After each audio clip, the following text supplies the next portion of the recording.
જ્યારે હું દિવસનો મોટો ભાગ સ્ક્રીન સામે પસાર કરું છું ત્યારે મારી આંખો થાકીને લાલ થઈ જાય છે. આ ડિજિટલ આઈ સ્ટ્રેન છે જે આજકાલ ઘણા લોકો અનુભવતા હોય છે. પરંતુ આથી બચવા માટે કેટલીક સરળ ટિપ્સ છે. પહેલું, 20-20-20 નિયમ અપનાવો.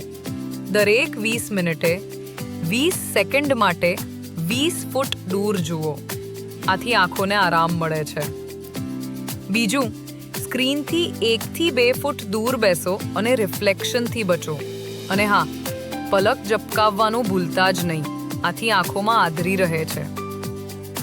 આ આરામદાયક ટિપ્સને અજમાવવા સાથે તમારી દ્રષ્ટિનું વિશેષ ધ્યાન રાખવું પણ જરૂરી છે.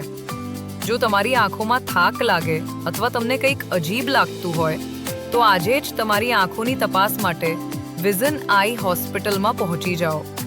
આંખોની કાળજી માટે વધુ માહિતી મેળવવા માટે વિઝન આઈ હોસ્પિટલને ફોલો કરો.